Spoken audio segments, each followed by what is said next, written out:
Registration of charges. So ఇక్కడ charge అంటే మన డైలీ లైఫ్ లో మనం చూసే బస్ ఛార్జ్ ఎంత, ట్రైన్ ఛార్జ్ ఎంత, ఆ ఛార్జెస్ కాదు.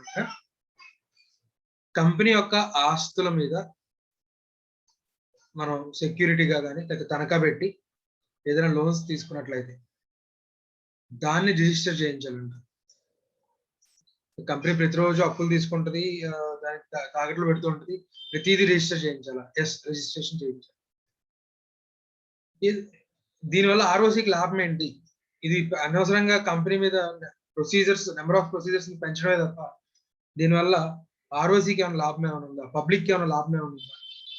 సో అసలు ఆర్ఓసి అనేవాడు ఇన్ని రూల్స్, మనకి కంపెనీ యాక్ట్ అనేది ఇన్ని రూల్స్ ఎందుకు, మనం ఇన్ని ప్రొవిజన్స్ ఎందుకు తయారు చేశారు? మనం కంపెనీలో పబ్లిక్ మనీ ఇన్వాల్వ్ అయ్యింది, right? So to protect the interest of public కదా ఇన్ని ప్రొవిజన్స్ తయారు చేసింది.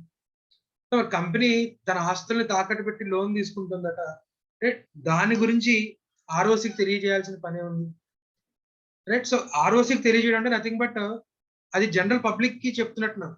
Every document which is filed with ROC is public document అని చెప్తున్నాం మనం, ఎంఓఏ చెప్తున్నాం.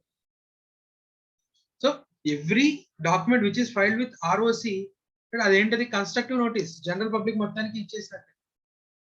సో కంపెనీ తన యొక్క ఆస్తిని తాకట్టు పెట్టి అప్పు తీసుకునే విషయం పబ్లిక్ ఆర్ఓసికి చెప్తున్నా అంటే అది కూడా పబ్లిక్ చెప్తున్నట్టు. సో ఎందుకు చెప్పాలి? దానివల్ల పబ్లిక్ లాభం ఏంటి, రైట్? సో ఇక్కడ మనం అక్కడ ఆ టాపిక్ వెళ్లే ముందు, మీరు బైక్ ఫైనాన్స్ మీద కొన్నారు, సి బుక్ ఏదైతే ఉందో సి బుక్ లో ఏ ఫైనాన్స్ కంపెనీ ద్వారా లోన్ తీసుకొని కొన్నావో రాస్తారా, రాయరా?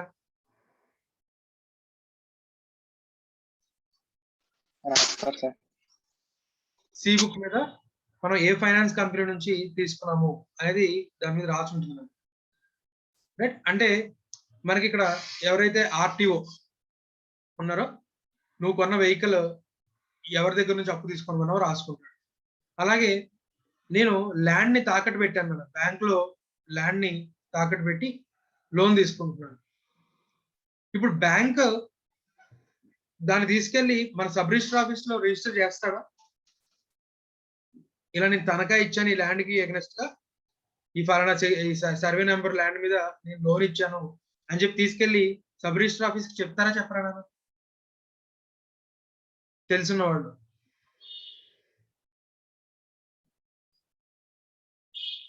సరే, మనం ఏదన్నా ల్యాండ్ కానీ ఇల్లు కానీ కొనేటప్పుడు ఎన్కంబరెన్స్ సర్టిఫికేట్ అని ఒకటి తీసుకొని అది చూసిన తర్వాత మనం ల్యాండ్ కొంటాం. అదే ఏమన్నా ఐడియా ఉందా ఎవరికైనా? ఈసీ తీసుకుంటాం. సరే, నేను ఏదైనా ల్యాండ్ కొనాలి అనుకుంటే లేదా ఏదైనా హౌస్ కొనాలి అనుకుంటే దాని మీద ఈసీ తీసుకుంటాను, ఎన్కంబరెన్స్ సర్టిఫికేట్. అంటే ఈ ల్యాండ్ కి అగనెస్ట్ గా ఈ ల్యాండ్ ని తాకట్టు పెట్టి ఎక్కడైనా లోన్ తీసుకున్నారా, ఈ ల్యాండ్ ని తాకట్టు పెట్టి లోన్ తీసుకున్నారా అనేది నాకు ఈసీలో తెలిసిపోద్ది. ఈసీలో ఎలా తెలుస్తుంది? ల్యాండ్ ని తాకట్టు పెట్టి లోన్ తీసుకుంటే, రైట్? ఈసీలో ఎలా తెలుస్తుంది అంటే, ఈ ల్యాండ్ ని మోర్టగేజ్ చేసినప్పుడు దాన్ని రిజిస్టర్ ఆఫీస్ లో రిజిస్టర్ చేస్తాం.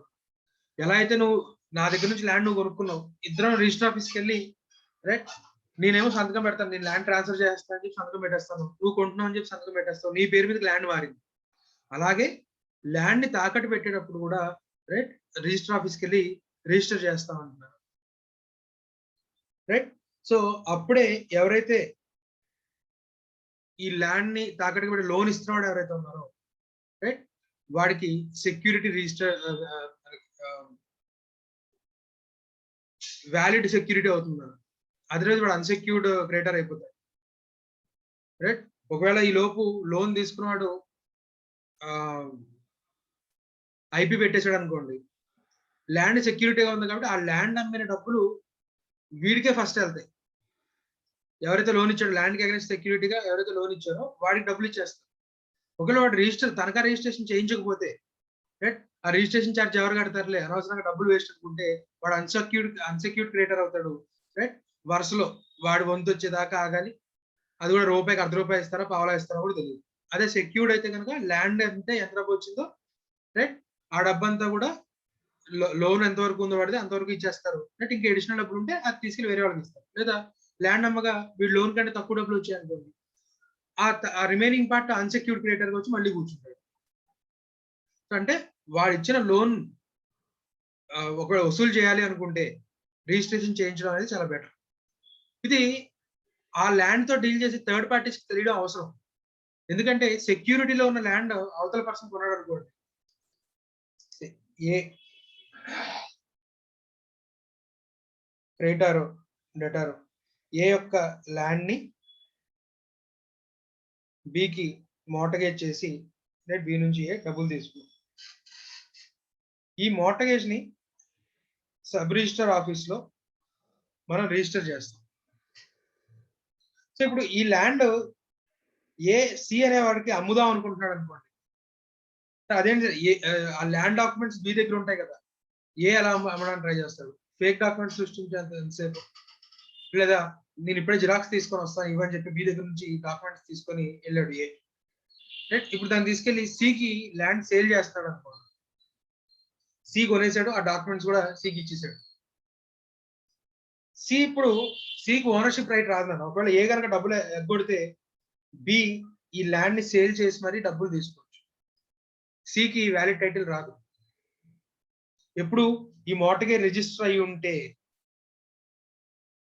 మార్టిగేజ్ రిజిస్టర్ అయి ఉంటే, రిజిస్టర్ అవ్వకపోతే కనుక బి ఎట్టి పరిస్థితుల్లో ఏ దగ్గర నుంచే మనీ రికవర్ చేసుకుంటాడు తప్ప సి దగ్గర నుంచి కాదు. ఒకవేళ రిజిస్టర్ అయి ఉన్నా కూడా సి కొన్నాడు, సిని ఎవడు కాపాడలేడు. ఎందుకంటే ల్యాండ్ కొనే ముందు ఈసీ ఎన్కంబరెన్స్ సర్టిఫికేట్ చూస్తే బి దగ్గర తనఖా ఉందనేది ఆ ఎన్కంబరెన్స్ సర్టిఫికేట్ కనబడుతుంది. కాబట్టి సి కొనడం మానేస్తాడు. అయినా సరే కొంటే అది సి తప్పు. లేదు సార్, నాకు ల్యాండ్ కొనే ముందు ఇలా ఈసీ చూడాలని తెలియదు, దీని మీద తాకెట్లా ఉన్నాయో చూడాలని తెలియదు, రైట్, ఈ ఒక్కసారికి వదిలేయండి, నా ల్యాండ్ నాకు ఉంచేయండి. Ignorance of law is no excuse. So అంటే ఒక ఆస్తి మీద తనఖా ఉందా లేదా చెక్ చేసుకోవాల్సిన బాధ్యత ఆ ఆస్తితో డీల్ చేసే వాళ్ళ మీద ఉంది. అలాగే ఆ ఆస్తి మీద తాకట్టు పెట్టుకొని లోన్ ఇచ్చిన వాళ్ళు ఎవరైతే ఉన్నారో దాన్ని రిజిస్టర్ ఆఫీసులో రిజిస్టర్ అయిందా లేదా అనేది చెక్ చేసుకోవాల్సిన బాధ్యత రైట్ క్రెడిటర్ మీద ఉంటుంది. ఒకవేళ అటు చూసుకోలేదు అనుకోండి, ఏముందిలే అప్పు తీసుకున్నాడు రిజిస్టర్ చేస్తున్నాడు కదా, తాకట్టు రిజిస్ట్రేషన్ చేస్తున్నాడు కదా, అటు చేసుకుంటాడు అని వదిలేసాం అనుకోండి, పొరపాటున వాడు కనుక రిజిస్టర్ చేయకపోతే రైట్ బికి అన్సెక్యూర్డ్ క్రెడిటర్ అయిపోతాడు. రైట్. సో అంటే ఒక ఆస్తి మీద తాకట్టు ఉందా లేదా అనే దానికి ఒక సెంట్రలైజ్డ్ రిజిస్ట్రీ కనుక లేకపోతే ఇలాంటి వాళ్ళు ఆస్తితో డీల్ చేసే వాళ్ళు నష్టపోతుంటారు. రైట్. సిమిలర్లీ కంపెనీకి కూడా రైట్, కంపెనీ తన యొక్క ఆస్తుల్ని తనఖా పెడుతున్నట్లయితే రైట్, ఈవెన్ దో ఆంధ్రప్రదేశ్ లో ల్యాండ్ ఉంది కంపెనీకి, ఇప్పుడు ఆ ల్యాండ్ ని తాకట్టు కనుక పెడుతుంటే కనుక అది మన రిజిస్టర్ ఆఫీస్ పరిధిలోకి రాదు. కంపెనీ అనేది సెంట్రల్ గవర్నమెంట్ ఇష్యూ కాబట్టి అలాంటివన్నీ ఆర్ఓసితో రిజిస్టర్ చేయాలి. రైట్. సో కంపెనీ యొక్క ఆస్తులతో డీల్ చేసే వాళ్ళు ఎవరైతే ఉన్నారో రైట్, వాళ్ళు ఆర్ఓసి దగ్గరికి వెళ్ళి, బాబు ఇప్పుడు నేను కంపెనీ దగ్గర నుంచి పలానా అసెట్ కొనబోతున్నాను, ఈ అసెట్ ని వాడు ఏమైనా తాకట్టు పెట్టాడా లేదా చెక్ చేసుకుంటారు. తాకట్లో లేదనుకోండి హ్యాపీగా పర్చేస్ చేసుకుంటారు. రైట్. అలాగే మెంబర్స్ కి, కంపెనీలో ఉన్న మెంబర్స్ కి కంపెనీ ఎలా తాకట్టు పెడుతుంది, ఇష్టం వచ్చినట్టు అన్ని తాకట్టు పెట్టొస్తుందా, అసలు తాకట్టు పెట్టాల్సిన అవసరం ఉంది.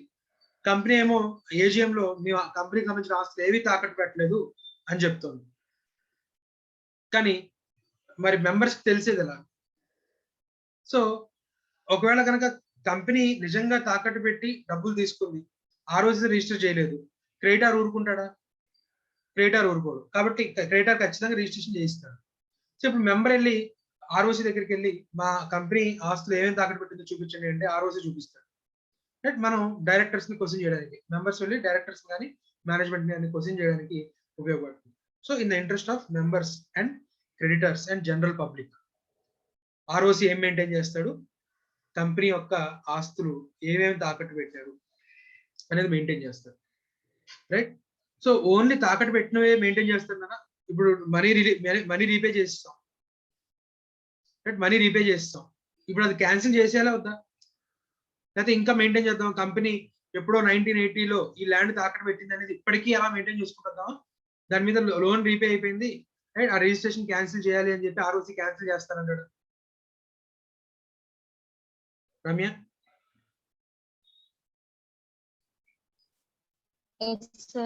లోన్ రీపే చేసాము, ఎన్కంబరెన్స్ క్యాన్సిల్ చేసేయాలా, ఇంకా అలాగే కంటిన్యూ చేయాలి? క్యాన్సిల్ చేయాలి, రైట్. సో సిమిలర్లీ కంపెనీ కూడా, కంపెనీ తన యొక్క ఆస్తుల్ని తాకట్టు పెట్టినట్లయితే ఆర్ఓసి దగ్గర ఆర్ఓసికి ఇంటిమేట్ చేస్తుంది ఇలా తాకట్టు పెట్టామని చెప్పి. ఆ ఇంటిమేషన్ మనకి ఒక ఫార్మాట్ ఆర్ఓసి చెప్తాడు, ఆ ఫార్మాట్ లో ఫైల్ చేస్తాము. ఇన్ని రోజుల్లో ఫైల్ చేయాలని ఉంటుంది, రైట్. ఆ ప్రొసీజర్ అంతా చూద్దాం. లోన్ రీపే అయిపోయిన తర్వాత సాటిస్ఫాక్షన్ ఆఫ్ చార్జ్ అనేది ఉంటుంది. సో సాటిస్ఫాక్షన్ ఆఫ్ చార్జెస్ అనేది క్రియేట్ చేయాలి. సో థర్డ్ పార్టీస్ ఎవరైనా కంపెనీ యొక్క ఆస్తులతో కనుక డీల్ చేస్తున్నట్లయితే ఆర్ఓసి దగ్గరికి వెళ్ళి ఆ ఆస్తుల మీద తాకట్టు ఏమైనా ఉందా లేదా చెక్ చేసుకోవాలి. అలా చెక్ చేసుకోకుండా అలాంటి అసెట్స్ ని కనుక పర్చేస్ చేస్తే దానికి వాడికి ఎటువంటి రెమెడీ కూడా ఉండదు, right. So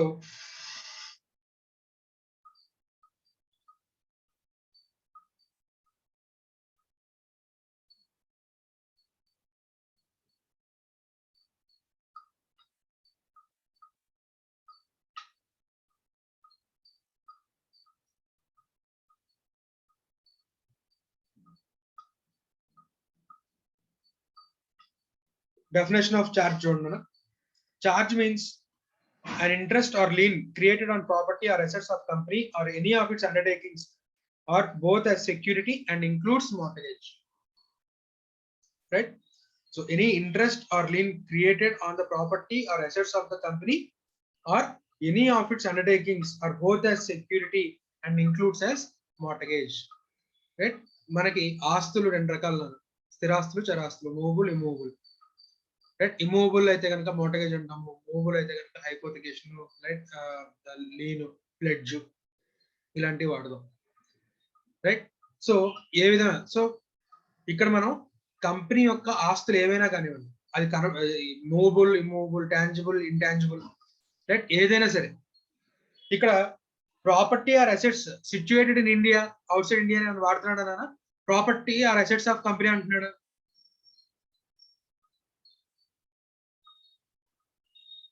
Dilip, property or assets of the company అన్నాడు. సో ఇప్పుడు కంపెనీకి, ఇండియన్ కంపెనీకి వేరే కంట్రీలో ఆస్తులు ఉండొచ్చా, ఉండకూడదా? ఉండొచ్చు. సో ఇప్పుడు వేరే కంట్రీలో ఉన్న ఆస్తులు అక్కడ కంట్రీలో తాకట్టు పెడుతుంది. ఇక్కడ మరి ఇండియన్ ఆర్ఓసికి చెప్పాలా? చెప్పాలి సార్. ఎందుకు చెప్పాలన్నా? వేరే కంట్రీలో ఉంది అసెట్, ఆ వేరే కంట్రీ ఆర్ఓసి దగ్గర వేరే కంట్రీలో ఉన్న బ్యాంక్ దగ్గర నుంచి లోన్ తీసుకుంటున్నాం. ఇండియన్ ఆర్ఓసికి పనే ఉంది దాంతో? ఆ అసెట్ ఉంది ఇండియన్ కంపెనీ బ్యాలెన్స్ షీట్, ఆ బ్యాలెన్స్ షీట్ ఇండియాలో ఆర్ఓసికి ఫైల్ చేస్తుంది. సో ఆ అసెట్ ఎక్కడ ఉంది అనేది అనవసరం, మనకి కంపెనీ బ్యాలెన్స్ షీట్ లో ఉందా లేదా అనేది ఇంపార్టెంట్. కంపెనీ బ్యాలెన్స్ షీట్ లో ఉన్నటువంటి అసెట్ ని తాకట్టు పెట్టి నువ్వు కనుక లోన్ తీసుకున్నట్లయితే, సెక్యూరిటీగా పెడుతున్నట్లయితే దానికి ఖచ్చితంగా ఆర్ఓసికి చెప్పాలి అది ఇండియాలో ఉందా లేదా అనేది మనకి అనవసరం. మ్యూట్ చేసేది. సో వేరే company creates a charge on any of it's assets, property or undertaking, it shall be the duty of the company to register such charge. తన యొక్క ఆస్తుల మీద సెక్యూరిటీ పెట్టి లోన్ కనుక తీసుకుంటున్నట్లయితే దాన్ని ఆర్ఓసితో ఫైల్ చేయాల్సిన duty company that. Sir company చేయట్లేదు, కంపెనీ రిజిస్టర్ చేయట్లేదు, అప్పుడు మరి క్రెడిటర్ ఏం చేస్తాడు? క్రెడిటర్ ఏం రిజిస్టర్ చేసుకోవచ్చు, అది కూడా చూద్దాం. కానీ డ్యూటీ ఎవరిదైనా కంపెనీది. తన ఆస్తిని తాకట్టు పెట్టి లోన్ కనుక తీసుకుంటున్నట్లయితే దాన్ని ఆర్ఓసితో చార్జ్ చేయాల్సిన డ్యూటీ, చార్జ్ క్రియేట్ చేయాల్సిన డ్యూటీ కంపెనీది. Every charge created on any property of the company, whether such property is movable or immovable, tangible or intangible, situated in India or outside India. ఏదైనా balance sheet లో ఉందా లేదా, అది కనబడేదా కనబడదా, tangible intangible, movable immovable, ఏదైనా అవసరం, company balance sheet లో కనబడుతుంది. ఫిక్టిషియస్ అసెట్స్ వదిలేయండి, మిగిలిన అసెట్స్ ఏవైతే ఉన్నాయో రైట్, వాటిని గుడ్ విల్ అవ్వచ్చు, కింగ్ ఫిషర్ ఈవెన్ తన బ్రాండ్ నేమ్ ని హైపోథికేట్ చేసుకొని లోన్ తీసుకుందాం. ట్రేడ్ మార్క్స్ ని, కాపీ రైట్స్ ని, వీటన్నిటిని కూడా మనం అగెన్స్ట్ గా లోన్ తీసుకోవచ్చు. మోర్టగేజ్ చేసుకొని రైట్ లోన్ తీసుకోవచ్చు. సో అలాంటి ఏదైనా సరే కంపెనీ యొక్క ఆస్తి బ్యాలెన్స్ షీట్ లో ఉంది, దానికి అగెన్స్ట్ గా మనం లోన్ తీసుకుంటున్నాం, సెక్యూరిటీగా పెడుతున్నాం, it charge must be created. ఎన్ని రోజుల్లోపు? 30 days టు. ఎక్కడ నుంచి? చార్జ్ క్రియేట్ చేసిన దగ్గర నుంచి, రైట్?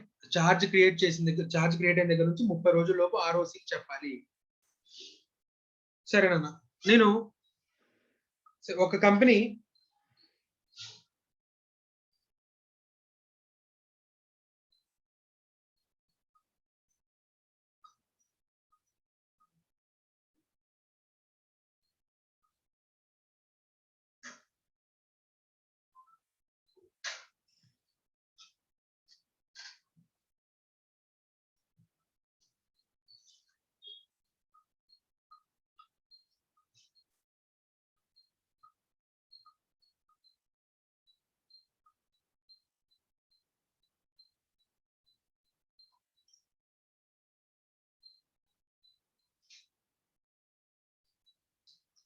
January 1, 2021 మోర్టగేజ్ చేశారట ల్యాండ్.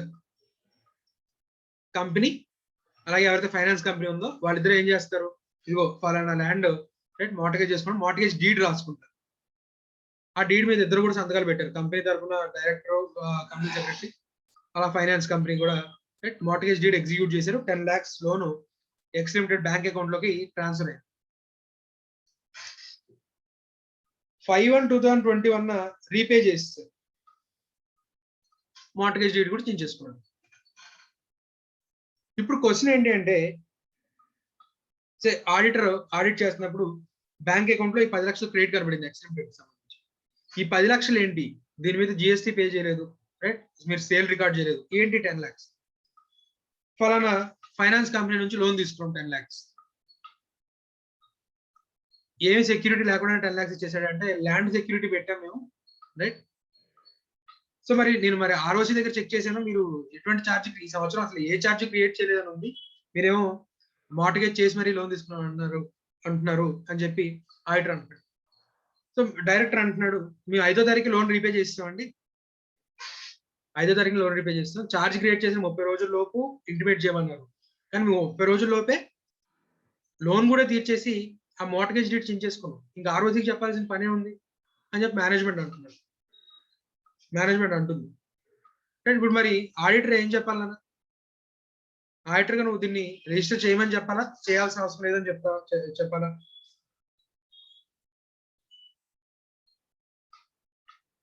అర్థమైందా నేను అడిగింది?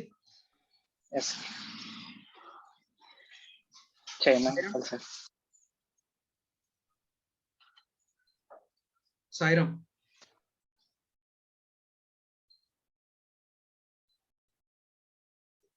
నిఖిల సార్ ఒకసారి మళ్ళీ చెప్పండి సార్. 1 January 2021 కంపెనీ తన ల్యాండ్ ని మార్టగేజ్ చేసి లోన్ తీసుకుందాం ఫైనాన్స్ కంపెనీ. Yes sir. 5వ తారీఖున లోన్ రీపే చేస్తుంది. Yes sir. ఇప్పుడు 1వ తారీఖున క్రియేట్ చేసిన మార్టగేజ్ ఏదైతే ఉందో దాన్ని ROCకి ఇంటిమేట్ చేయాలా అవసరం లేదు? చేయాలి సార్. 5వ తారీఖున లోన్ రీపే చేస్తాం కదా. అంటే మనం ఫస్ట్ అంటే తాకట్టు పెట్టాం కదా సార్, అది ఇంటిమేట్ చేయాలి కదా సార్ ROCకి. 5వ తారీఖు కల్లా రీపే చేస్తాం కదా, అయినా చేయాలా? ఎస్ సార్, చేయాలి sir. So this is procedural aspect. Mortgage create అయింది అంటే రైట్ ఖచ్చితంగా అది రిజిస్టర్ చేసి తీరాలి, రైట్? సరే, ఆడిటర్ ఎప్పుడు వచ్చాడంటే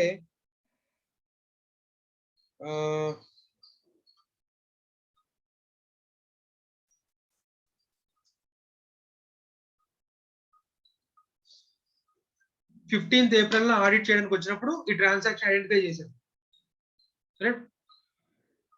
మీరు ఇలాగ మరి ఈ 10 lakhs వచ్చింది నాకు, ఇది మరి మార్టగేజ్ క్రియేట్ చేసిందని చెప్తారు, మీరేమో ROCకి చెప్పలేదు, రైట్? యాక్ట్ ప్రకారం ఏమో రైట్ మీరు ఖచ్చితంగా రిజిస్టర్ చేసి తీరాలి. సో మీరు ఇప్పుడు ఫైలింగ్ చేయాలి, రిజిస్ట్రేషన్ ఆఫ్ చార్జెస్ ఫైలింగ్ చేయాలి. ఇప్పుడు కంపెనీ అంటుంది 30 రోజుల లోపు చేయాలి కదా, మరి ఇప్పుడు చేయొచ్చా?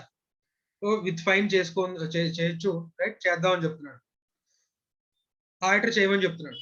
సో ఇప్పుడు కంపెనీ ఇంకో ప్రాబ్లం చెప్తుంది. ఆ ల్యాండ్ అమ్మేసాం కూడా మనం, మన దగ్గర లేని ల్యాండ్ మీద మనం ఎలా ఛార్జ్ క్రియేట్ చేస్తాం? ఆన్ 10/2/2021 ల్యాండ్ సెల్ చేసాం. ఇప్పుడు మీరేమో ఏప్రిల్లో వచ్చారు, రైట్? నేను అమ్మేసిన ల్యాండ్ మీద 1 జనవరితో మీరు రిజిస్ట్రేషన్ ఆఫ్ ఛార్జ్ ఫైల్ చేయమంటున్నారు. ఇప్పుడు మన దగ్గర నుంచి కొన్న ల్యాండ్ ఎవడైతే కొన్నాడో ఆడు 10th ఫిబ్రవరిన ఎంకంబరెన్స్ చూసుకున్నాడు. ఆర్ఓసి దగ్గరికి వెళ్తే ఆ ల్యాండ్ మీద తాకట్టు లేదని చెప్పి చూసుకున్న తర్వాతే ల్యాండ్ కొన్నాడు. ఇప్పుడు నేను గనక ఛార్జ్ క్రియేట్ చేస్తే వాడు నా మీద కేసు చేస్తాడు. అదొక ప్రాబ్లం కదా, ఇది చూసి చూడనట్టు మీరు వదిలేయచ్చు కదా అని చెప్తున్నాడు. మరి ఇప్పుడు ఎవడైతే ల్యాండ్ పర్చేస్ చేశాడో, మన దగ్గర లేని ల్యాండ్ మీద ఇప్పుడు మనం ఛార్జ్ క్రియేట్ చేద్దామా వద్దా? మంచిగా సార్ అర్థమైందా నేను చెప్పింది? అర్థమైంది సార్. సో ఇప్పుడు మరి ఏం చేద్దాం? ఆడిటర్ గా సరే ల్యాండ్ లేదు, లోను లేదు, మీరు ఎలాగో ఫైల్ చేయలేదు, వదిలేద్దాంలే అని చెప్పి వదిలేద్దామా? లేదు సార్. మరి ఛార్జ్ క్రియేట్ చేస్తే ల్యాండ్ పర్చేస్ చేసిన వాడు, రైట్, ఆడిటర్నో లేకపోతే కంపెనీనో వచ్చి కొట్టడం. మరి మీరు పర్చేస్ చేసిన ల్యాండ్ మీద మీరు ఎలా ఛార్జ్ క్రియేట్ చేస్తారని? రీపే చేసేసినట్టు కూడా ప్రూఫ్ చూపిస్తాం కదా సార్. ఆర్ఓసికి ఫైల్ చేయాలి కదా సార్. మరి సరే, ఇప్పుడు ల్యాండ్ నాది, మీది కాని ల్యాండ్ మీద ఇప్పుడు మీరు ఎలా ఛార్జ్ క్రియేట్ చేస్తారని చెప్పి అడిగాడు అనుకో, అది ప్రొసీజర్ అని చెప్పొచ్చు. ప్రొసీజర్ అని చెప్పి చేస్తాం. అండ్ దట్టు మీకు ఓనర్షిప్ వచ్చింది ఫిబ్రవరి నుంచి. ప్రీ ఓనర్షిప్ ఎప్పుడో జనవరిలో జరిగిన ట్రాన్సాక్షన్ కి సంబంధించి నేను ఒక ప్రొసీజర్ ఫాలో అవుతున్నాను, రైట్? ఇలాగ నేను మోర్టగేజ్ చేశాను, లోన్ తీసుకున్నాను, and at the same time satisfaction of charge కూడా నేను ఫైల్ చేసేస్తాను. కాబట్టి రైట్, మీకు ఏం సంబంధం లేదురా బాబు, రైట్, మీ రైట్స్ ఏం ఎఫెక్ట్ కావు అని చెప్పి చెప్తాము. And at the same time అదే యాక్ట్ లో కూడా రాశారు. కాబట్టి ఎవరైతే పర్చేజర్ ఉన్నాడో వాడు భయపడాల్సిన పని లేదు, రైట్? అది ఇక్కడ చెప్తాను చూడండి.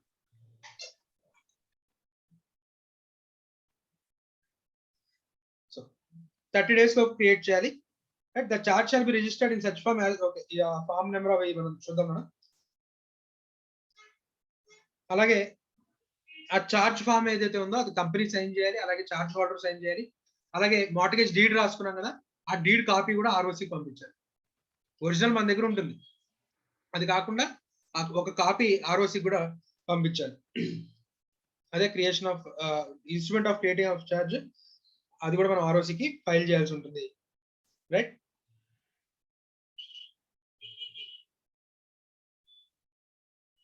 ఒకవేళ 30 days లోపు చార్జ్ క్రియేట్ చేయకపోతే ఆర్ఓసి మనకి ఇంకొక 30 రోజులు టైం ఇస్తాడు అడిషనల్ ఫీజ్ తో. ఆ 30 రోజుల్లో కూడా ఫైల్ చేయకపోతే అక్కడి నుంచి ఇంకొక 60 రోజులు టైం ఇస్తాడు, రైట్? అక్కడ మనకి అడ్వలరం ఫీజ్ అంటాం, right? First additional fees, first 30 రోజుల్లో ఫ్రీ. 30 రోజులు అయిపోయిన దగ్గర నుంచి 30 రోజులు అంటే క్రియేషన్ ఆఫ్ చార్జ్ దగ్గర నుంచి 60 days లోపు, 30 రోజుల తర్వాత అయితే additional fees. Creation of charge దగ్గర నుంచి 60 days దాటిపోయి 120 days లోపు అయితే కనుక అడ్వలరం ఫీజ్ చార్జ్ చేసి లేట్ ఫైలింగ్ కి ఒప్పుకుంటాడు. అది ఎప్పుడు మనకి అమెండ్మెంట్ యాక్ట్ 2018 తర్వాత చార్జ్ క్రియేట్ అయినవైతే, 2018 కి ముందు క్రియేట్ అయిన చార్జెస్ ఏవైతే ఉన్నాయో, రైట్, వాటికి సంబంధించి రూల్స్ వచ్చేసరికి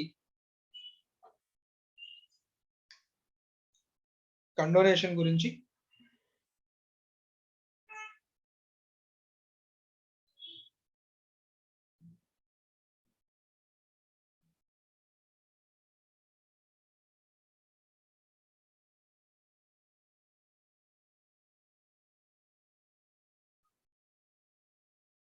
so condonation of delay,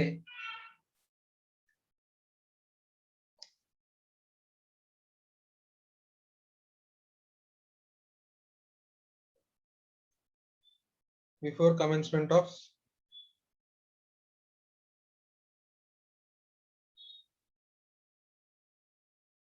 Companies Act amendment to Companies Amendment Act 2019 after.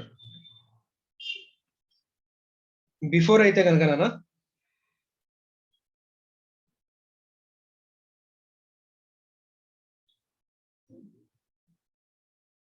Date of charge creation దగ్గర నుంచి 30 days లోపు ఫైల్ చేయాలి. జస్ట్ విత్ ప్రిస్క్రైబ్డ్ ఫీ, అంటే ఫ్రీ అంటే ఫ్రీ కాదు కదా, రిజిస్టర్ మనకి ఆర్ఓసితో ఎటువంటి డాక్యుమెంట్ ఫైల్ చేయాలన్నా కూడా, ఎటువంటి ఫైల్ చేయాలన్నా ప్రిస్క్రైబ్డ్ ఫీ ఉంటుంది. కానీ ఇక్కడ ఎటువంటి పెనాల్టీలు అవి ఉండవు, right? So with prescribed fee. అలాగే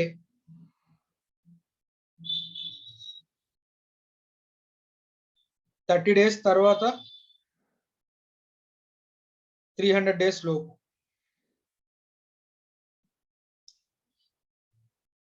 after 30 days but within 300 days of creation of charge. Date of creation of charge దగ్గర నుంచి 300 days లోపు, అంటే ఈ 30 days అయిపోయిన దగ్గర నుంచి 270 days లో. Condonation fees, right? ఇక్కడ మనకి creation of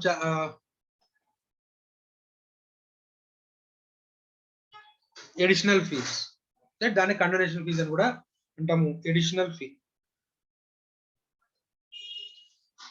date of creation దగ్గర నుంచి 30 days లోపు అయితే ప్రిస్క్రైబ్డ్ ఫీస్ పే చేసుకొని మనం ఫైల్ చేసుకోవచ్చు. 30 days తర్వాత డేట్ ఆఫ్ క్రియేషన్ దగ్గర నుంచి 300 days లోపు అయితే కనుక prescribed fees, additional fees pay చేసుకొని రిజిస్ట్రేషన్ ఆఫ్ చార్జ్ అనేది క్రియేట్ చేయాలి. అలాగే after commencement of companies amendment act 2019 అయితే కనుక date of creation of charge దగ్గర నుంచి 30 days లోపు ఒకవేళ ఫెయిల్ అయితే, ఇక్కడ ఫెయిల్ అయితే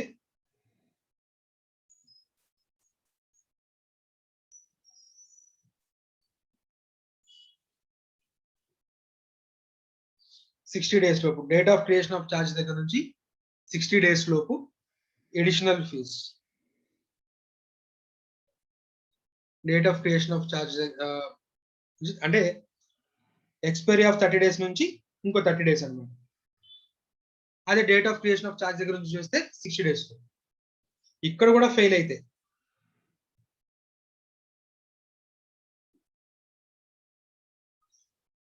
date of creation of charge దగ్గర నుంచి 120 days, అంటే nothing but further period of 60 days from the expiry of 60 days. ఇక్కడ మనకి అడ్ వాలరమ్ ఫీజ్ అంటాడు. అడ్ వాలరమ్ ఫీజ్ పే చేసుకొని కండోనేషన్ ఆఫ్ డిలే ఫైలింగ్ చేసుకుంటాం.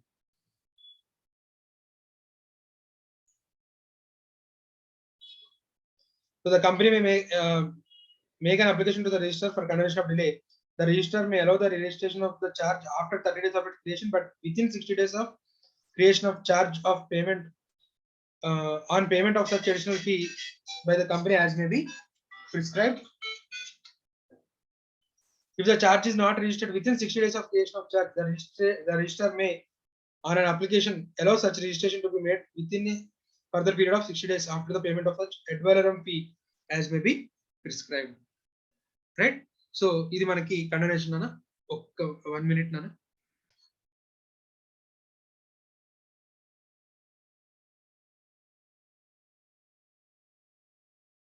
ఈ అటెంప్ట్ కి ఈ పర్టికులర్ పార్ట్ నేను ఎక్స్పెక్ట్ చేస్తున్నటువంటి క్వశ్చన్. పాత్ యాక్ట్ ప్రకారం 300 days కండోనేషన్, అమెండ్మెంట్ లో దాన్ని దీని ప్రకారంగా మార్చారు. 30 days, అక్కడ నుంచి ఇంకో 30 days లో అడిషనల్ ఫీజు, అక్కడ నుంచి ఇంకో 60 days అయితే కనుక అడ్వలరమ్ ఫీజు, రైట్. సో ఇది నేను ఈ అటెంప్ట్ కి ఎక్స్పెక్ట్ చేస్తున్నటువంటి 4 మార్క్స్ కోసం.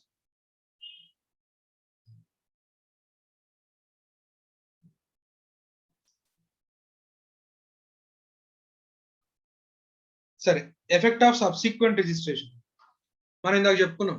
ఎవడైతే ల్యాండ్ పర్చేస్ చేశాడో, రైట్, మనం ఇప్పుడు లేట్ గా ఫైల్ చేస్తున్నాం, రిజిస్ట్రేషన్ ఆఫ్ చార్జ్ లేట్ గా ఫైల్ చేస్తున్నాం.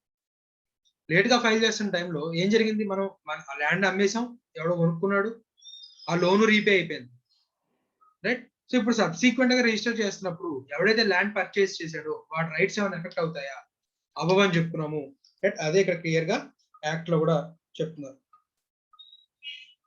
No prejudice any right acquired by any person before the charge is actually registered, right.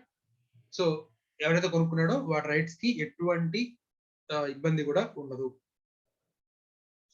Next charge, మనం రిజిస్ట్రేషన్ ఆఫ్ చార్జ్ ఆర్ఓసికి ఇంటిమేట్ చేసినప్పుడు ఆర్ఓసి కూడా నేను దాన్ని నోట్ చేసుకున్నాను అని చెప్పి మనకి ఇంటిమేషన్ ఇస్తారు కదా. సో దాన్ని certificate of charge issued by ROC అంటాము, రైట్. సో దాన్ని ఏ ఫార్మాట్ లో ఇవ్వాలో కూడా మనకి కంపెనీ యాక్ట్ లో చెప్పారు కదా, అది మనం రూల్స్ లో చదువుదాం.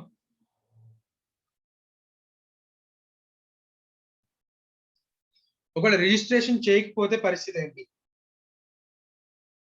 ఒకవేళ రిజిస్ట్రేషన్ చేయకపోతే పరిస్థితి ఏంటి, X limited bank X limited land ని మార్టగేజ్ చేసుకొని, రైట్, లోన్ ఇచ్చింది. దీన్ని మనం ఆర్ఓసికి ఇంటిమేట్ చేయాలి అని చెప్తున్నాం, right. What if it is not filed with ROC, bank పరిస్థితి ఏంటి, బ్యాంక్ కి కంపెనీ లోన్ రీపే చేయాలా, రీపే చేయని అవసరం లేదా మణికంఠ? బ్యాంక్ అన్సెక్యూర్ క్రెడిటర్ కింద ఉంటాడు సార్. రీపే డబ్బులు అయితే రీపే చేయాలా, డబ్బులు రీపే చేయాల్సిన అప్లికేషన్ అయితే ఉంది సార్, పే చేయాల్సిన అప్లికేషన్. చార్జ్ క్రియేట్ చేయకపోతే లోనే వ్యాలిడ్ కాదు, మీరు డబ్బులు పే చేయమని చెప్పి మెంబర్స్ ఉండొచ్చు కదా. ఈ లోపు యాక్సిడెంటెడ్ వేరే వాళ్ళకి అమ్మకపోతే పర్లేదు సార్. సార్ అభిరామ్, ఇప్పుడు మెంబర్స్ అంటున్నారు బ్యాంక్ ని, కంపెనీ యొక్క ఆస్తి ఏమైనా తాకట్టు పెడితే మా అందరికీ చెప్పడానికి ఆర్ఓసి చెప్పాలి, ఆర్ఓసి దగ్గర ఫైలింగ్ చేయాలి కదా. ఆర్ఓసి దగ్గర ఫైల్ చేయలేదు కాబట్టి మీరు ఏదో కొమ్ముట్ అయిపోయారు, రైట్. కంపెనీకి ఈ లోన్ కి సంబంధం లేదు, మేము తీర్చాం అని చెప్పి బ్యాంక్ అనొచ్చా? అనకూడదు సార్. డెట్ అయితే లీగలేనా? Yes sir. మార్టిగేజ్ చేయకపోతే డెట్ కూడా ఇల్లీగల్ ఏమైనా అయిపోతుందా? అవ్వదు సార్, లీగలే సార్. సో డెట్ అయితే లీగల్, ఒకటి లీగల్ డెట్టే. ఎప్పుడు ఒకవేళ బ్యాంక్ నుంచి లోన్ తీసుకునేది ఏవైతే మనకి రెజల్యూషన్స్ పాస్ అవ్వాలి, ఎక్విట్ అవన్నీ మామూలుగానే పాస్ చేసుకుంది అనుకున్నట్లయితే అది లీగల్ డెట్టే. రీపేమెంట్ అప్లికేషన్ ఉంటుందా ఉండదా? ఉంటుంది సార్. ఉంటుంది. సో డెఫినెట్లీ రీపే చేయాలి, ఈవెన్ నాన్ రిజిస్ట్రేషన్ చేయకపోయినా సరే రీపే చేయాలి. కానీ ఇక్కడ మనకి రీపే అయితే చేయాలి. రీపే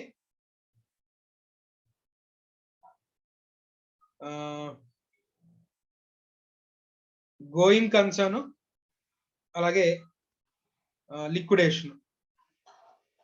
గోయింగ్ కన్సర్న్ అనుకుంటున్నాను, ఈ లోను సెక్యూర్డ్ లోనే. గోయింగ్ కన్సర్న్ గా ఉన్నంతసేపు even though the mortgage is not registered, right, bank continues to be A secured creditor. గుర్తుపెట్టుకోండి. గోయింగ్ కన్సర్న్ లో ఉన్నంతసేపు వాడు సెక్యూర్ క్రెడిటర్ అయితే ఉంది, అన్సెక్యూర్డ్ క్రెడిటర్ అయితే ఉంది, కంపెనీ డబ్బులు అయితే పే చేసేస్తుంది. At the time of liquidation వాడు అన్సెక్యూర్డ్ క్రెడిటర్ కింద వస్తాడు. లేదు ఈ ల్యాండ్ మీద నాకు ఫస్ట్ చార్జ్ క్రియేట్ చేయబడి ఉంది, ఆ ల్యాండ్ అమ్మితే ఫస్ట్ డబ్బులు నాకే ఇవ్వాలి అంటే కుదరదు. లిక్విడేషన్ టైంలో మాత్రం వాడు unsecured creditor. Company going concern గా ఉన్నంతసేపు మాత్రం ఏమవుతాడన్నా సెక్యూర్ క్రెడిటర్ అవుతాడు. ఎంసీక్యూకి రైట్, ఇది బాగా ఇంపార్టెంట్ బిట్ అనేది. రైట్, అలాగే PRT of subsequent charge subsequent registered charge. Same example, bank, land. सुनो सर सतीश गारी फोन చేయవా?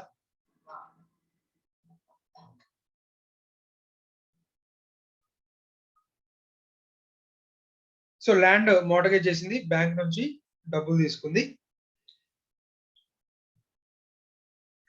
ఈ దీన్ని నాట్ రిజిస్టర్డ్, రిజిస్టర్ చేయాల.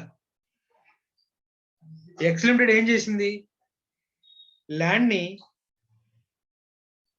ఇది bank 1,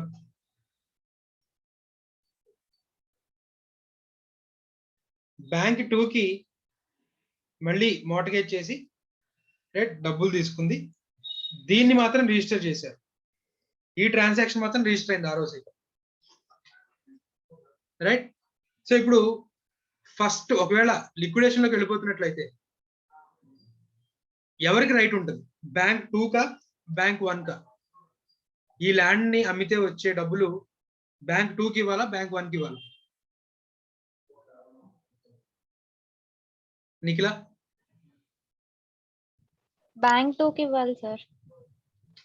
bank 2, right. Priority even though subsequent అయినా సరే బ్యాంక్ 2 దగ్గరుండి వెళ్ళి ROC దగ్గరికి వెళ్ళి రిజిస్టర్ చేయించింది, right.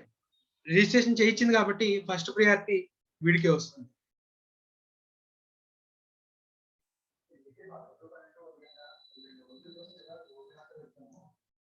So if the company creates a subsequent charge which is registered, such subsequent registered charge shall have priority over the previous unregistered charge, right? So if the subsequent charge registered, priority over unregistered charge, right? So అలాగే punishment for the contravention, ఒకవేళ charge create చేయాల్సి ఉండి కూడా create చేయకపోతే కనుక section 86 కింద punishment అనేది పడుతుందని చెప్తున్నాడు. అలాగే సెక్షన్ 79, యాక్చువల్గా చార్జ్ క్రియేషన్ సెక్షన్ 79 అనేది కొన్ని స్పెషల్ కేసెస్ లో ఈ 77 కి సంబంధించిన రూల్స్ కూడా అప్లై అవుతాయి. సెక్షన్ 77 కి సంబంధించిన రూల్స్ కూడా కొన్ని స్పెషల్ కేసెస్ లో అప్లై అవుతాయి అని చెప్పి ఒక 2 చెప్తాను నేను. అందులో ఒకటి, already if the company is acquiring assets which are subjected to charge, right? Say అంటే ఎక్స్ లిమిటెడ్, వై లిమిటెడ్ నుంచి ఏదో అసెట్ కొంటాం, ఆ అసెట్ ఆల్రెడీ చార్జ్ లో ఉంది, కానీ ఆ చార్జ్ లో ఉన్న అసెట్ ఓనర్షిప్ మారుతోంది, రైట్. చార్జ్ లో ఉన్న అసెట్ ఓనర్షిప్ మారుతోంది. సార్ బ్యాంక్ ఒప్పుకోదు కదా, వై లిమిటెడ్ సంబంధించిన ల్యాండ్ ఎక్స్ లిమిటెడ్ కొంటుందంట, ఆల్రెడీ చార్జ్ లో ఉంది, కోర్ట్ ఆర్డర్ ద్వారానో లేకపోతే మెర్జర్స్ డిమెర్జర్స్ లో భాగంగానో అమాల్గమేషన్ లో భాగంగానో, రైట్, మొత్తానికి ట్రైబ్యునల్ పర్మిషన్ తో ఏవైతే అసెట్స్ మీద చార్జ్ క్రియేట్ చేయబడినదో ఆ అసెట్స్ ఇంకో కంపెనీ ట్రాన్స్ఫర్ అవుతున్నాయి. సో ఇప్పుడు ఆల్రెడీ చార్జ్ క్రియేట్ అయి ఉన్న అసెట్ ఎక్స్ లిమిటెడ్ చేతికి వచ్చింది కాబట్టి అలా ఎక్వైర్ అయిన 30 days లోపు ROCకి చెప్తాం, బాబు ఇలా మేము చార్జ్ క్రియేట్ అయిన అసెట్ మేము పర్చేస్ చేసాము, మాకు మా పొజిషన్ లోకి వచ్చేసింది, రైట్. కాబట్టి మా పొజిషన్ లోకి వచ్చిన 30 days లోపు నేను మీకు ఇంటిమేట్ చేస్తున్నాను అని చెప్పి, రైట్, పొజిషన్ మనకి ఎక్విజిషన్ దగ్గర నుంచి, డేట్ ఆఫ్ ఎక్విజిషన్ దగ్గర నుంచి 30 days లోపు, even though the charge on the asset is created on a previous date by another company, if such asset is acquired by the company, right, the company should file a registration of charge within 30 days from the date of acquisition, within 30 days from the date of acquisition, right. ఇదొక case అంటున్నారా. అలాగే existing charge create చేసిన దాంట్లో modification of terms ఏదైనా ఉంది, modification of terms, interest రేట్లు మారడం, అంటే మార్టగేజ్ డీడ్ ఉంది కదా, డీడ్ లో టర్మ్స్ ఆఫ్ కండిషన్స్ రాసుకుంటాం కదా, ఆ కండిషన్స్ లో ఏదైనా మార్పు కనుక జరిగితే ఆ మాడిఫికేషన్స్ కూడా మనం ఫైల్ చేయాలట, రైట్. అది section 79 applicable. So 77 original creation, 79 modification అని చెప్పుకోవచ్చు, రైట్. చాలా రేర్ కేసెస్ తోనే మనకి సబ్జెక్ట్ మనకి acquisition of assets which are subjected to charge అనేది చాలా రేర్ గా జరుగుతుంది. సెక్షన్ 79 అనేది మనం మోడిఫికేషన్ అని చెప్పుకోవచ్చు. ఇది చాలా special case, right? So section 80 ఏమని చెప్తున్నాడంటే ఆర్ఓసీతో మనం ఏదైతే ఫైల్ చేసి ఉన్నామో ఇలా ఫలానా ఎసెట్ మీద చార్జ్ క్రియేట్ అయింది అనేది ఇట్ ఈస్ కన్స్ట్రక్టివ్ నోటీస్, మొత్తం అందరికీ చెప్పేసినట్టే, చార్టింగ్ వేసినట్టే, రైట్? ఆ ల్యాండ్ తో డీల్ చేసేవాళ్ళు లేకపోతే అసెట్ తో డీల్ చేసేవాళ్ళు వాళ్ళ కంపెనీ స్పెషల్ గా చెప్పాల్సిన అవసరం లేదు. దీని మీద తాకట్టు ఉంది అని చెప్పి కంపెనీ చెప్పాల్సిన అవసరం లేదు. ఆ పర్చేజర్ వెరిఫై చేసుకోవాలి ఆర్ఓసీ దగ్గరికి వెళ్ళి ఫలానా ఎసెట్ మీద చార్జ్ ఉందా లేదా, ఎంకంబరెన్స్ ఫ్రీ అసెట్స్ ని మనం పర్చేస్ చేస్తున్నామా లేదా చెక్ చేసుకోవాల్సిన బాధ్యత పర్చేజర్ది. తర్వాత registration of charges A cases create చేయాల్సిన అవసరం లేదో central government in consultation with RBI notify చేసే పవర్ తన దగ్గర ఉంచుకున్నాను, రైట్? సో ఇప్పుడు ప్రొసీజర్ కనుక చూసినట్లయితే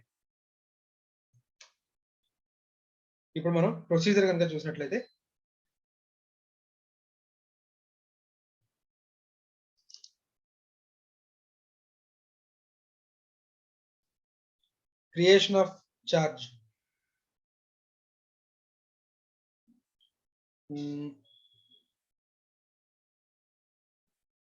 అదర్ దాన్ డిబెంచర్స్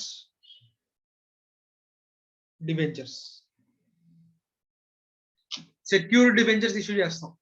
ఆ సెక్యూర్డ్ డిబెంచర్స్ ఆ డిబెంచర్స్ కి సెక్యూర్డ్ గా ఒక ల్యాండ్ లో ఏదో ఇస్తున్నాం అనుకోండి, అటువంటిప్పుడు సెపరేట్ ఫామ్ ఉంది. అదర్ దాన్ డిబెంచర్స్ అయితే ఇంకో ఫామ్ ఉంది, right? So other than debentures అయితే కనుక CHG1 డిబెంచర్స్ కి సెక్యూరిటీగా ఏదైనా ఇస్తూ మనం చార్జ్ క్రియేట్ చేస్తున్నట్లయితే CHG9, రైట్? సో రెక్టిఫికేషన్ కూడా 109 లోనే ఏదైనా మనం ఫస్ట్ ఫైల్ చేసినప్పుడు తప్పు చేసాము, రైట్? రెక్టిఫికేషన్ ఏమైనా చేయాలన్నా కూడా రైట్ 109 లోనే ఉంటుందన్న. CHG1 కానీ 9 కానీ with in 30 days of creation of charge, లేదా ఒకవేళ మోడిఫికేషన్ ఏదైనా జరిగితే రెక్టిఫికేషన్ కానీ మోడిఫికేషన్ కానీ జరిగితే మోడిఫికేషన్ అయిన దగ్గర నుంచి 30 days లోపు, రెక్టిఫికేషన్ ఆర్ మోడిఫికేషన్ దగ్గర నుంచి less than or equal to 30 days లోపు మనం ఫైల్ చేయాలి, రైట్? ఆ కండోనేషన్ ఆల్రెడీ మనం చెప్పుకున్నాం. 30 days అయిపోయిన దగ్గర నుంచి 30 days లోపు అయితే కనుక అడిషనల్ ఫీజు, ఆ 30 days కూడా అయిపోతాయి, అడిషనల్ 30 days కూడా అయిపోయిన దగ్గర నుంచి 60 days లోపు అయితే కనుక అడ్వలరం ఫీజు పే చేస్తే ఆర్ఓసి లేట్ ని ఏదైతే మన లేట్ ఫైలింగ్ ఉందో దాన్ని కండోన్ చేస్తాడు, రైట్? అలాగే రిజిస్ట్రేషన్ చేస్తున్నటువంటి అంటే మనకి ఇన్స్ట్రుమెంట్ ఏదైతే ఉందో డీడ్ తో సహా ఫైల్ చేయాలి.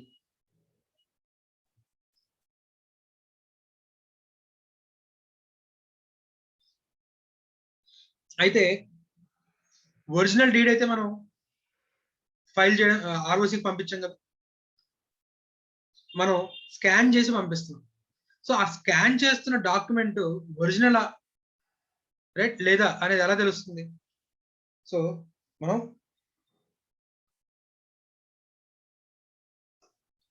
ఇన్స్ట్రుమెంట్ ను కూడా ఆర్ఓసికి ఫైల్ చేయాలని చెప్తున్నాం. సో ఆ ఇన్స్ట్రుమెంట్ అంటే మనకి ఆర్ఓసికి ఆ ఇన్స్ట్రుమెంట్ కూడా ఎందుకు అడుగుతున్నాడు? ఆ లోన్ యొక్క టర్మ్స్ అండ్ కండిషన్స్ తెలుసుకుందామని. అలాగే జనరల్ పబ్లిక్ కానీ లేకపోతే మెంబర్స్ కానీ ఎవరైతే ఉన్నారో వాళ్ళు కూడా ఆ లోన్ యొక్క terms and conditions తెలుసుకుంటారండి.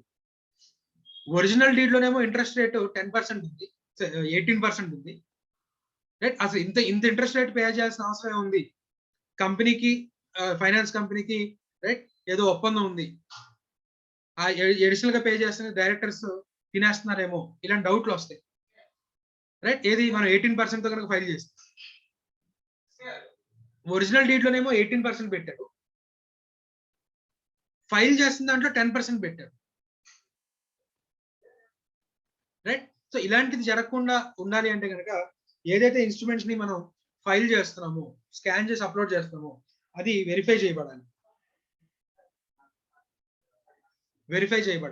So verification కి ఒకవేళ ఎసెట్ కనుక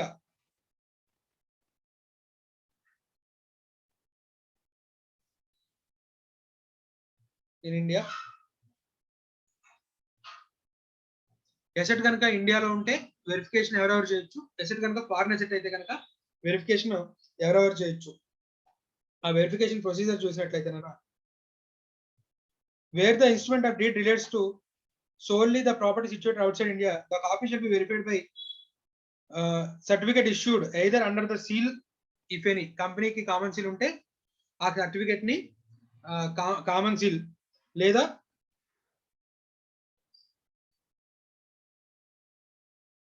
common seal of the company, or under the hand of any director or company secretary of the company, or any authorized officer of charge holder, or under the hand of some other person of the company who is interested in the mortgage or charge.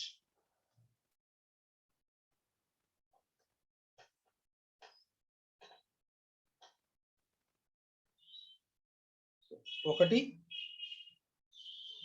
Company common seal are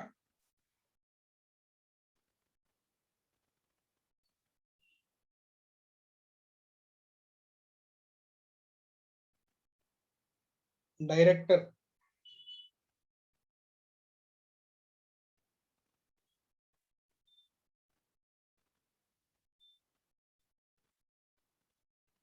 or company secretary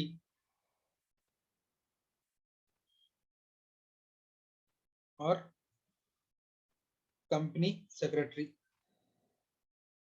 or authorized person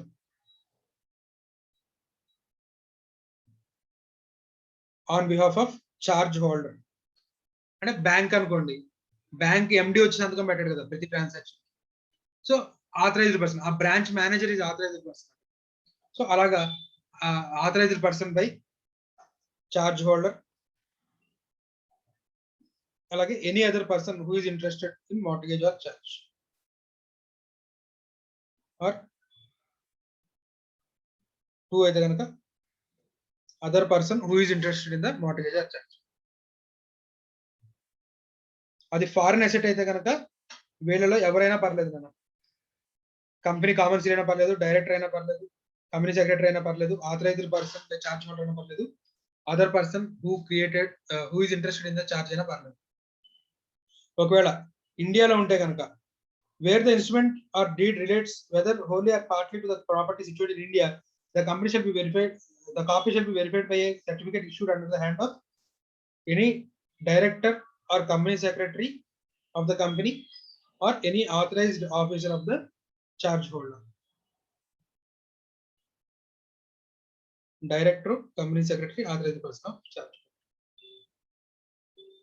వీళ్ళ చేత verify చేయించాను, ఎందుకంటే మనం upload చేస్తున్నాం కాబట్టి అది true copy అని చెప్పి చెప్పడానికి వెరిఫికేషన్ ప్రొసీజర్.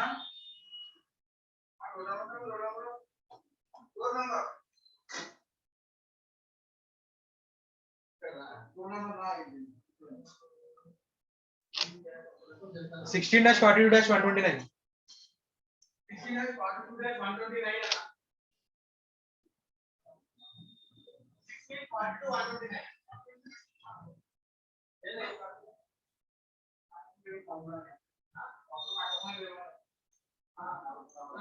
సో ఇది అప్లికేషన్ టు రిజిస్టర్, ఇది మనం ఆల్రెడీ చూసాం నాన్న, 30 days లో ఫైల్ చేయాలి, ఆ కండోనేషన్ ఇదంతా కూడా. అలాగే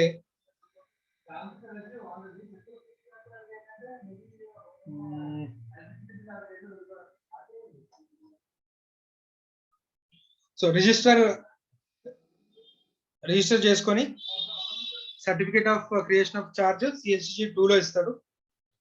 మోడిఫికేషన్ జరిగితే ఆ మోడిఫికేషన్ రిజిస్టర్ చేసుకొని CSG 3 లో ఇస్తాడు నాన్న.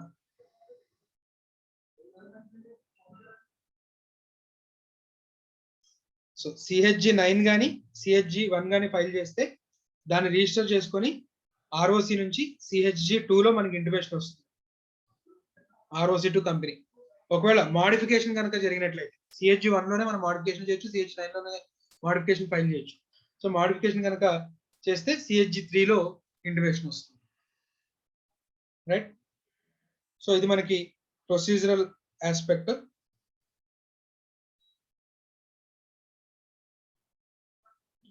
సో ఏదైతే సర్టిఫికేట్ ఆఫ్ రిజిస్ట్రేషన్ వస్తుందో అది కంక్లూజివ్ ఎవిడెన్స్, రైట్. దాని మీద ఇంకా మళ్ళీ డిబేట్ చేయడం లేదు. It is conclusive evidence. Company తాకట్టు పెట్టింది, కంపెనీ ఆ ల్యాండ్ మీద లోన్ తీసుకుంది అనేది కంక్లూజివ్ ఎవిడెన్స్ అవుతుంది, రైట్? సో ఆ రిజిస్ట్రేషన్ ఆఫ్ ఇంకా డిఫెక్ట్స్ ఏమైనా ఉన్నా కూడా క్లియర్ అయిపోయినట్టే లెక్క. ఏమైనా చిన్న చిన్న ప్రొసీజర్ ఆస్పెక్ట్స్ లో ఏమైనా డిఫెక్ట్స్ ఉన్నా కూడా రైట్, ఒకవేళ ఆ రోజు కనుక రిజిస్టర్ చేసుకున్నాడంటే అది కంక్లూజివ్ ఎవిడెన్స్ అని చెప్తున్నాడు, రైట్? సో మిగిలిన పార్ట్ మనం నెక్స్ట్ క్లాస్ లో చూద్దాం. ఇక్కడ వరకు డౌట్స్ ఏమైనా ఉంటే అడగండి నన్ను.